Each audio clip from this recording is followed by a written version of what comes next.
Olá,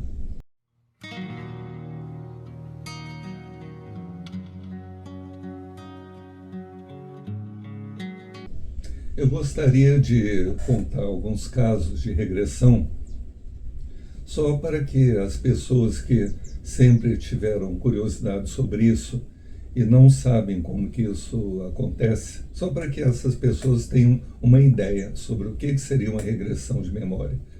Primeiro, a gente precisa pensar que não é nada mágico, não é nada místico, não é nada sobrenatural. Tivemos vidas passadas e essas vidas passadas estão armazenadas em uma memória que não é a memória do cérebro. É uma memória que a gente poderia dizer que está no espírito.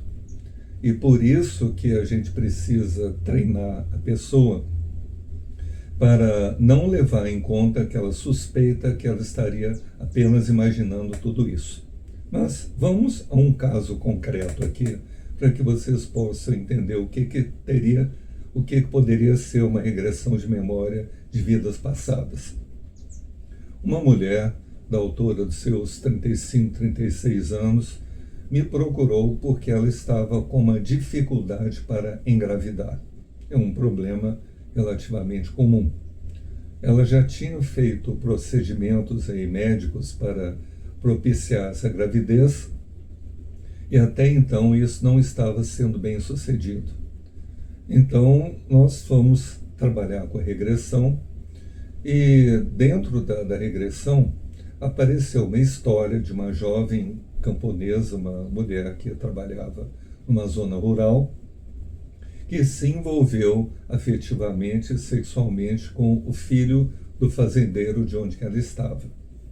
Dessa união surgiu uma gravidez que ela, não podendo levar em frente, ela tomou uma poção abortiva que trouxe, infelizmente, a morte dela prematuramente.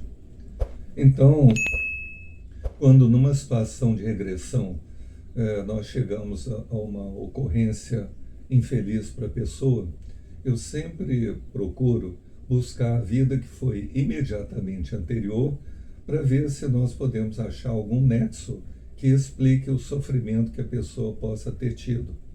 E fazendo isso, nós fomos parar em uma vida em que essa mulher era uma outra mulher que produzia poções abortivas. Então a gente entende que primeiro ela teve uma vida em que ela produzia poções abortivas, depois ela foi uma mulher que tomou uma porção abortiva dessa e finalmente nessa vida ela tentava engravidar e não conseguia.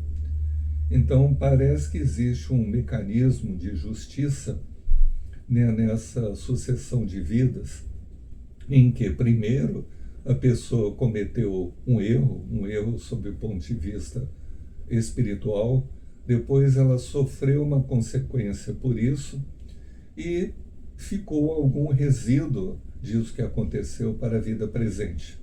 Eu não cheguei a saber se essa pessoa chegou a engravidar posteriormente, porque eu não tive mais contato com ela, mas ela teve a compreensão do porquê essa dificuldade de engravidamento aconteceu com ela. E eu fui vendo esse padrão em outras histórias que eu levantei pela regressão. Eu me lembro de um caso de um homem que, trabalhando com um negócio do pai, ele tinha um receio de falir, por mais que ele estivesse cuidando bem do negócio dele e do pai. Nós vamos parar em uma vida em que ele aparece como um velho vendedor de frutas em um mercado oriental. Uma profissão ou um trabalho bastante humilde. Aí, nessa mesma vida, eu procurei o que teria sido a juventude desse velho vendedor de frutas no mercado. E apareceu que ele era um rico comerciante de tecidos. Então ficou aquela pergunta: como que aquela pessoa que foi um rico comerciante de tecidos se tornou depois um vendedor de frutas pobre numa outra cidade. O que apareceu foi então que essa cidade, onde ele era um rico vendedor de tecidos, ela foi invadida, foi saqueada, e ele teve que fugir com a roupa do corpo. Então isso explicaria a condição de pobreza dele, e essa condição de pobreza, ela se manifestou também na vida presente dessa pessoa. Algumas vezes nós temos acesso a uma vida anterior, outras vezes não. Então, numa dessas ocasiões em que eu tive acesso a mais de uma vida, eu lembro de ter atendido uma senhora que chegou até a mim abalada por uma reforma que ela tinha encomendado no apartamento dela, onde um pedreiro estaria manejando uma marreta para derrubar uma parede. E nós sabemos que uma marreta batida contra uma parede, ela gera um som surdo, logo seguido por partes da parede que vão ao chão. E ela chegou à sessão comigo abalada por essa experiência. E isso foi o ponto de partida para uma chamada de regressão. Então apareceu que ela tinha uma vida dentro de um castelo medieval, tal como aparece nos filmes que nós vemos, e ela estava dentro desse castelo com muito medo, porque aquele castelo estava sendo cercado e atacado por um exército adversário. E como nós vemos em filmes, esse exército adversário, inimigo, ele estava usando um ariete, que é como se fosse um grande tronco de madeira, que era batido contra o portão do castelo, produzindo um som muito parecido com o da marreta sobre a parede, na reforma dela. Esse castelo foi efetivamente invadido e ela foi morta à espada sem pena alguma de quem fez isso. Quando acontece isso, cai naquela situação, né? Por que aquela pessoa teve que passar por uma morte tão dura dessa forma? Então buscamos uma vida anterior a essa e apareceu que essa mulher era um sacerdote inca, e algumas vezes as pessoas mudam de sexo de uma vida para outra, e esse sacerdote, ele iria fazer um sacrifício humano. Então aparece esse homem andando por uma praça onde tinham algumas crianças brincando ou correndo, talvez numa rua, numa praça. Esse sacerdote cata uma criança pelos cabelos e sai puxando essa criança para fazer o sacrifício humano com ela. Ora, por mais que tivesse uma justificativa religiosa para esse sacrifício, não se justificaria a crueldade para catar uma criança na rua, para matar essa criança em um ato que formalmente agradaria a um Deus. Isso também não foi uma coisa correta. Então, assim, através dessas histórias, nós vamos vendo, assim, que a sucessão prévia de vidas que uma pessoa teve no passado, ela guarda uma sequência evolutiva que gera alguns resíduos na vida presente de uma pessoa. Algumas regressões trazem um efeito assim muito marcante, mesmo que a gente não chegue a buscar uma causa para isso. Eu lembro de ter atendido uma mulher que ela trazia um sintoma muito curioso. Ela chorava com muita facilidade e chorava muito por conta de coisas aparentemente simples da vida cotidiana. Numa regressão, ela vai se ver em um ambiente possivelmente francês, quando a guilhotina era usada como um instrumento de morte, e por alguma razão ela foi presa, ela foi encarcerada, e ela sabia que seria levada para uma execução na guilhotina. E enquanto ela foi relatando essa sequência de eventos, ela foi relatando o aprisionamento, ela foi relatando, ela está sendo levada para uma escadaria para que fosse levado ao local onde estaria a guilhotina, e durante esse percurso ela foi chorando muito. E ela estava completamente associada a essa experiência, ou seja, é como se ela estivesse representando um papel de um grande sofrimento que estaria acontecendo com ela naquele momento. Foi uma identificação muito grande com a experiência da regressão. Isso geralmente é muito raro, mas aconteceu com ela. E me impressionou muito, né, que enquanto ela foi narrando a sequência de fatos que a levaram à guilhotina, no momento que ela, com o pescoço preso naquele suporte de madeira, no momento em que ela descreve que a lâmina desceu e cortou o pescoço dela, ela, nesse momento, ela para a locução dela, para o choro, e o corpo dela se mobiliza no relaxamento. Ou seja, ela vivenciou completamente a morte dela. É claro que ela não morreu fisicamente diante de mim. Ela só entrou muito fundo na experiência regressiva. Aliás, isso é uma coisa que eu tenho percebido. A regressão ela começa como se a pessoa estivesse relatando uma história que poderia ter acontecido com ela.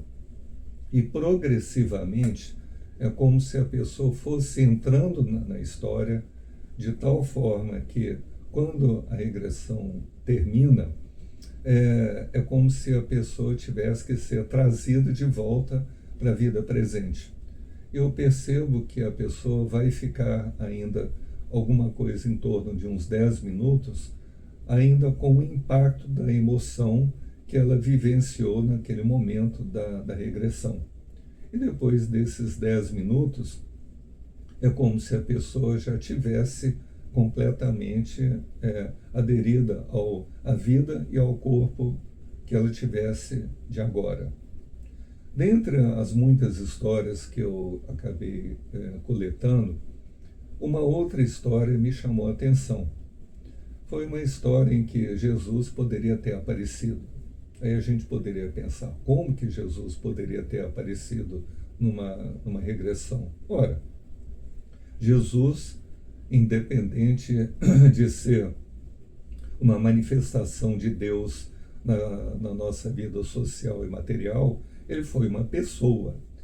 E uma cliente me relatou que ela se viu como uma mulher que estava doente, deitada num tipo de uma maca ou cama, e ela percebe que Jesus entra no cômodo que ela estava.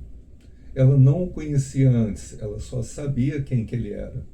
Então essa pessoa que teria sido Jesus chega até ele. Ela o descreveu como alguém de uma tez moreno clara, de olhos castanhos, e ele teria estendido a mão sobre a cabeça dela. Ela sentiu um calor muito grande vindo da mão dele para a cabeça dela. Esse calor passou para o corpo, ele virou as costas e depois foi embora. Ela nunca mais o viu, mas ela se tornou uma pregadora leiga do cristianismo que estava nascendo naqueles dias. Ao final, ela me relatou um fato que me impressionou. Ela falou assim: engraçado, ele não é tão alto quanto eu pensei que ele fosse. Então isso partiu espontaneamente dela.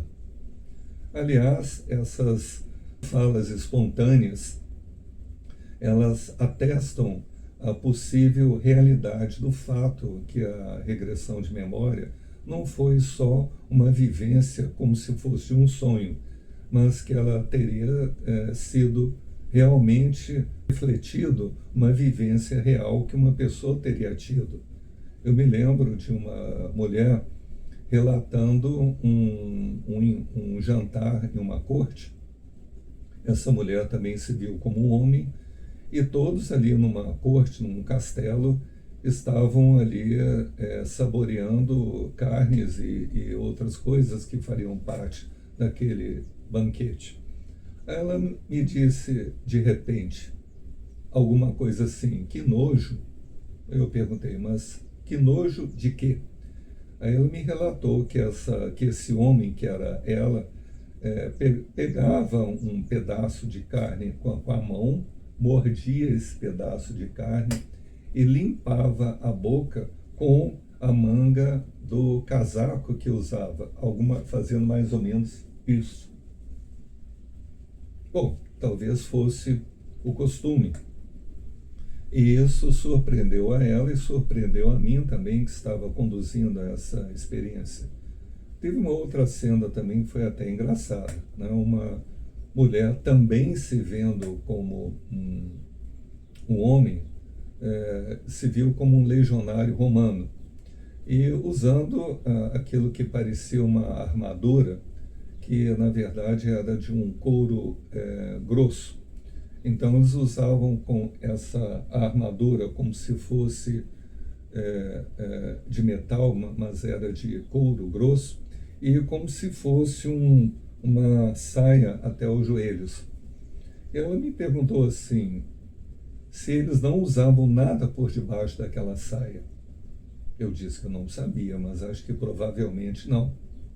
Então, assim, são essas evidências que surpreendem quem passa por elas, né? E eu assistindo essas experiências que nos levam a pensar que isso poderiam ser vivências reais e não apenas elaborações fantasiosas de uma pessoa querendo dizer que estaria indo para uma vida passada. Então, a soma dessas experiências, elas acabam trazendo uma conclusão que existe uma sucessão de vidas, que algumas experiências que quebraram uma ética espiritual, elas precisam ser refeitas, elas precisam ser revividas. E aí nós vamos ver os hinduístas falando em karma, né, como sendo esse retorno da experiência mal conduzida e que precisa ser refeita, ou então aquele conceito, né, da causa e efeito do Espiritismo, que fala em expiação e provação. A expiação quando a pessoa tem que sofrer, e a provação quando a pessoa precisa mostrar um comportamento novo. Então, ao longo das vidas sucessivas, nós vamos ver uma pessoa passando por experiências, algumas que foram corretas, se incorporam ao nosso patrimônio espiritual dos seres reencarnantes que nós somos.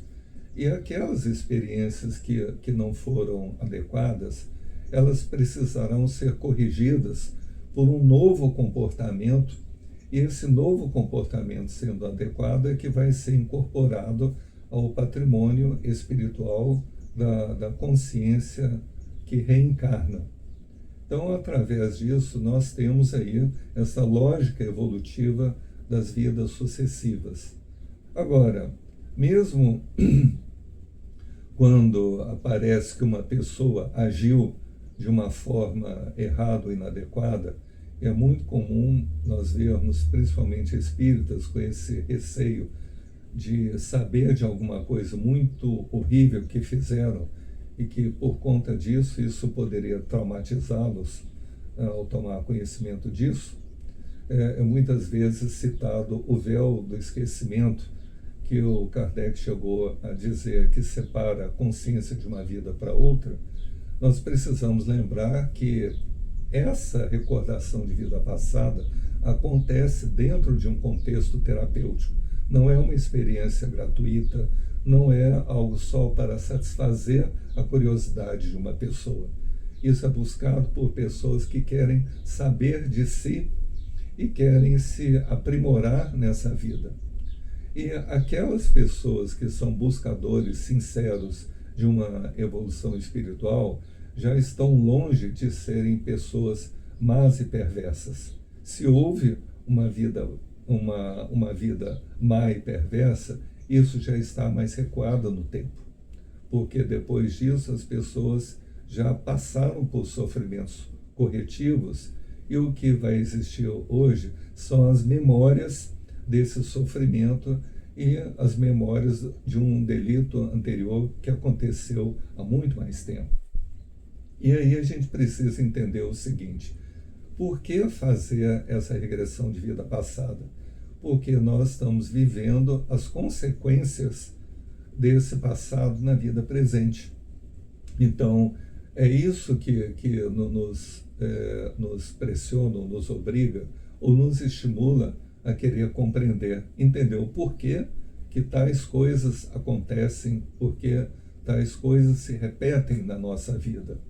Então, eu lembro de ter atendido uma mulher jovem, muito bonita, que ela tinha um problema que era um problema de paralisia cerebral.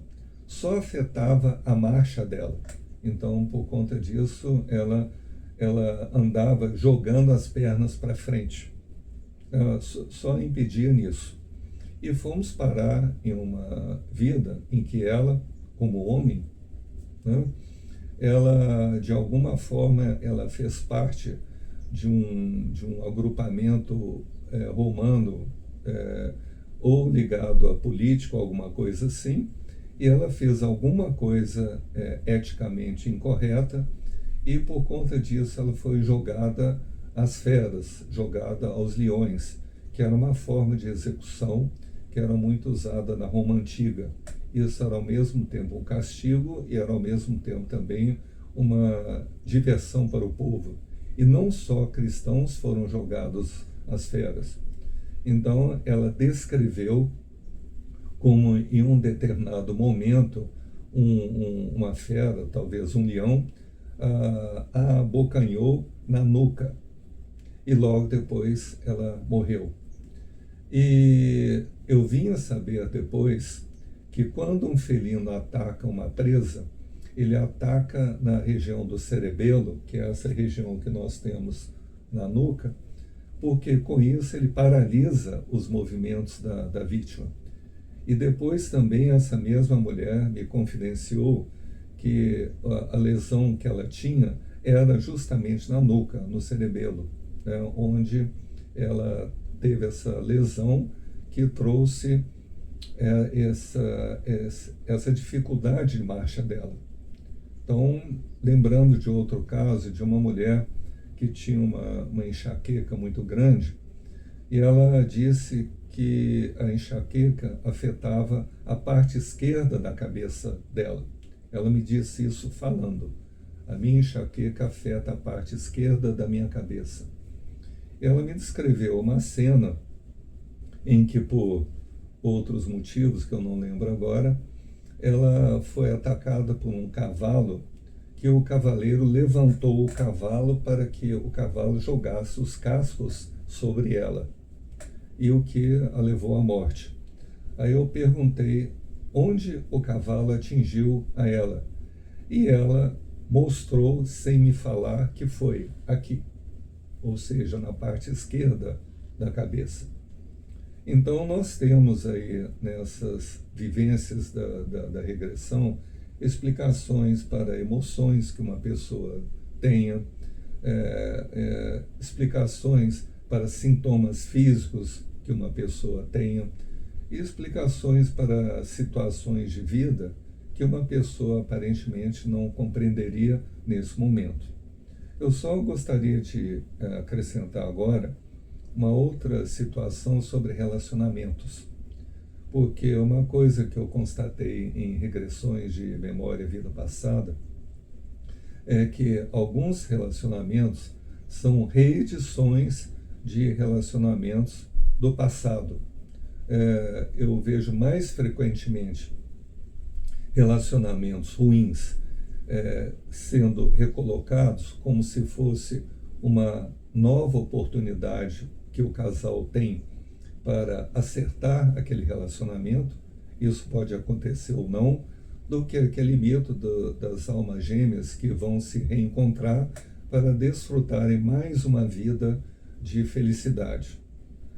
mais provavelmente, pelo que eu tenho visto, aquele casal que construiu um bom laço entre eles vão ser pessoas que vão partir para acertar outras relações que ficaram pendentes.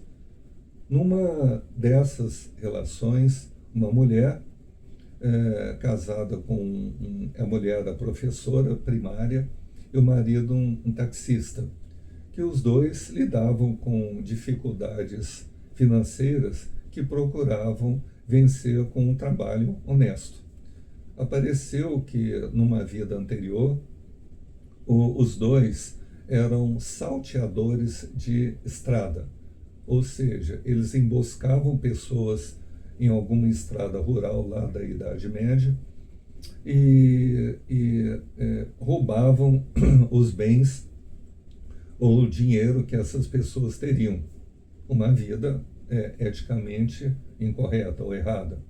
Numa vida seguinte, os dois aparecem como ladrões sofisticados numa corte rica. Ou seja, ali eles aprimoraram os recursos de furto deles, não mais pela violência, mas pela enganação, pela sedução verbal. E aí, na vida atual, os dois não eram mais desonestos, mas eles ganhavam o sustento de uma forma esforçada, sendo que ele, o homem, ainda era o arrimo de família, de uma família que precisava do apoio financeiro dele. E ela, uma mulher que trabalhava em 2 horários como professora primária, sabendo, né, que, como nós sabemos, que essa é uma profissão bastante desgastante para uma professora. Então, assim, esse casal, nessa vida, eles estariam como se fosse corrigindo a vida eticamente incorreta que eles teriam tido em 2 vidas anteriores. Então, assim, quando eu coloco a regressão de memória à vida passada dessa forma, eu coloco que esse é um recurso que nós temos para conhecer o nosso passado, para que nós tenhamos a possibilidade de corrigir nessa vida alguns aspectos, né, que a gente pode corrigir nessa vida e não esperar para que a gente saia dessa vida para entender o porquê do problema que nós tivemos. Então, ela é útil, ela é necessária, ela traz alguns resultados terapêuticos, emocionais, físicos para relacionamentos, e é um recurso que nós temos para a nossa evolução espiritual.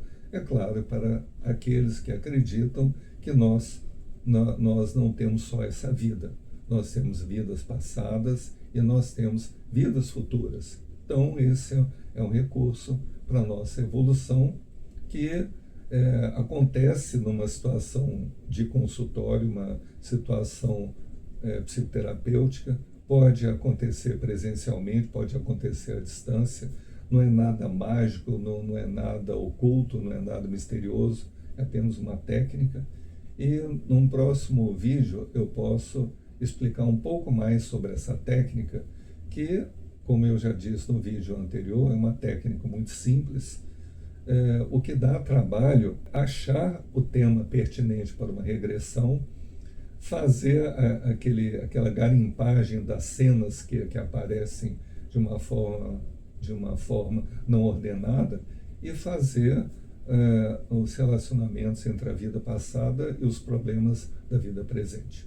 Mas, para quem passa pela experiência, sempre é muito útil e muito impulsionador do desenvolvimento espiritual, que é aquilo que todos nós buscamos. Até o nosso próximo vídeo.